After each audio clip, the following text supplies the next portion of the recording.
welcome back to my channel. I hope all of you are doing good and staying safe. Now, before I head into today's topic, I want to talk about something very important, that is the COVID pandemic that we're all facing. And it's been very taxing for all of us in some way or the other. But one other problem that we have created as a society while this pandemic is going on is the social stigma attached to this disease. And what's happening because of this stigma is that I'm sure all of you know about the plasma therapy that is being used to treat a lot of COVID patients. But because people don't want to come out forward and admit that they had been infected with COVID, it's created this huge gap between potential plasma donors and needy COVID patients. And so, for this same purpose, a group of youngsters from Hyderabad have started this campaign called Gift a Life, and they have their own website, giftingalife.com. I will link the website in the description box below. So what they're doing is they are connecting donors with patients, and I think it's a very safe platform for both parties to come forward and register for their requirements, or if someone can register as a donor. And what I want to ask from all of you is that we may not be essential workers, we may not be at the front line of this pandemic right now, but just sitting at home, the little difference that we can create is what we can do is we can spread the word. We can share this website, just forward it to at least 5 people in your contact list. I'm sure if every single one of you does that, it's going to spread the word and a lot more lives can be saved. So it's my humble request that all of you go check out the website given below. And if you know any COVID patients, God forbid, in your family or neighborhood or anybody, or if you know someone who's recovered, please ask them to register on the portal and fulfill their duty as a responsible citizen, and they may be able to save a life. Now, for today's video, this was a question that I received so many times everywhere, that what pictures did you submit for the Miss India registration form? Do we need professionally taken photographs? Do we need a proper portfolio?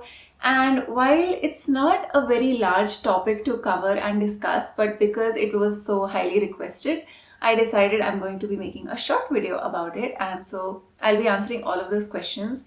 Now, the first thing that you have to remember is that specifically for Miss India and Miss Diva, you have to register on the website. You cannot just turn up to the auditions. There is no on-spot registration as such. So you can register on the beautypageants.org website. I will link that in the description box as well. The reason you have to register online is because while you are registering and filling out the form, you also have to upload 3 pictures of yourself. There is one close-up, one mid-length, and one full-length picture. And once you upload those pictures and click on submit, you will be getting an email regarding the audition date and venue information in a few weeks or a month, depending on how early you've registered. And once you turn up to the auditions, they will ask you your name, they will check your documents, and they will check off your name from a list that they have compiled based on the online registrations. So it is very important that you register online. Now, for this year, some of you have been asking me, when are the auditions happening? Is it going to happen or not? So to be very honest, I don't know the details. This decision is going to be taken by the organization alone, and they don't inform us. It may happen online, it may not happen, I really don't know.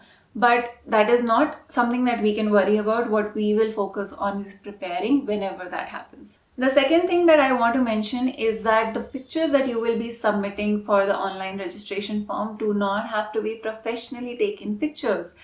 I understand that a lot of you are not into modeling already, and you may not have really nice photographs of yourself, and that to all 3 types. So you don't need to have professionally taken pictures. Whatever you submit should work. There is no shortlisting on the basis of the pictures, at least. But if you're still concerned and you do want to submit really good pictures, I get that. And the way to do that is you can contact some friends of yours who are photographers, or just find out any photographers who are freelancing in your city. Ask them if they would be willing to just help you out as a friend, as a favor.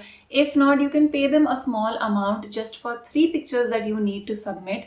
It's not going to be a very big expense if you ask for just 3 pictures from one look. Also, don't try to convince the photographer to click your pictures for free. If you are good friends with them and if that dynamic is there, that's amazing. But you should understand that they are also freelancers, but that does not mean that they work for free.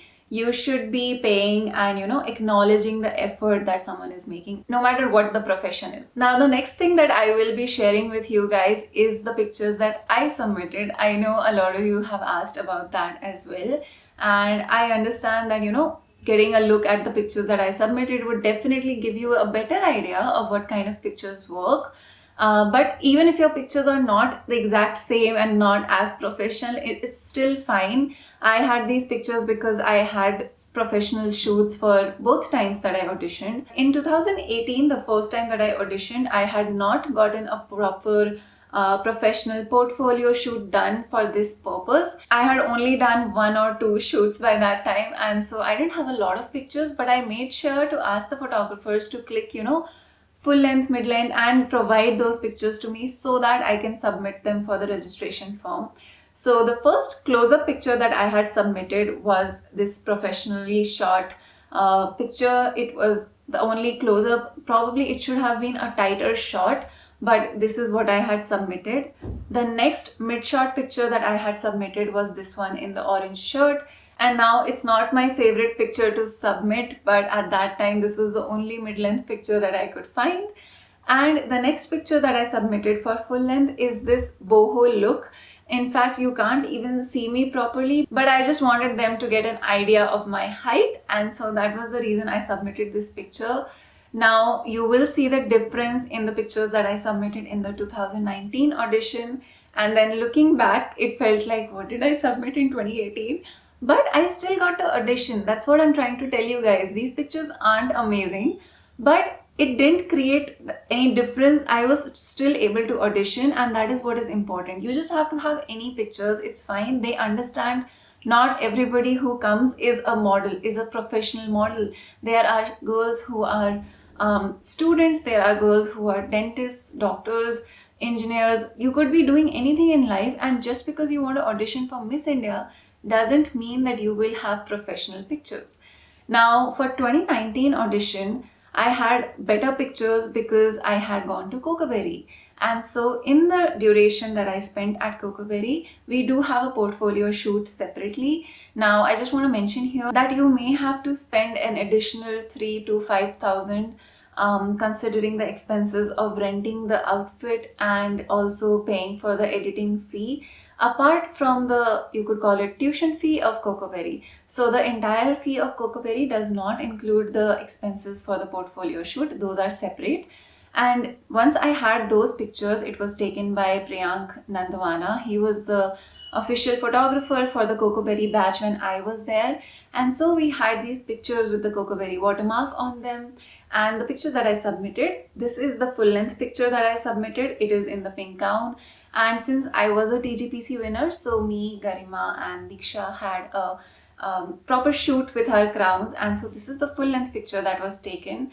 Next is the mid-length picture, this one that I submitted. Again, it's in the same gown. And finally, the close-up shot that I had submitted is this one. This was again taken by Cocoberry itself during our official shoot, and it's a pretty tight close-up shot.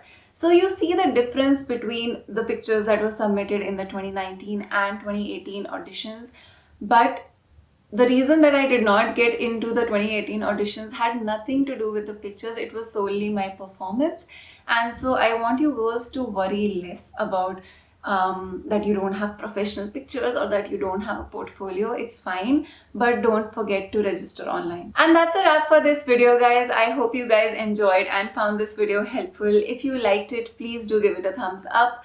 Don't forget to subscribe to my channel if you haven't already, and do follow me on my Instagram for new updates about what videos are coming up. And if you are preparing using my videos, do tag me in your stories. I love seeing them. And don't forget to use the hashtag Prepare with Nikita Tanwani. I love you guys so much, and I will see you guys very soon in my next video. Bye bye.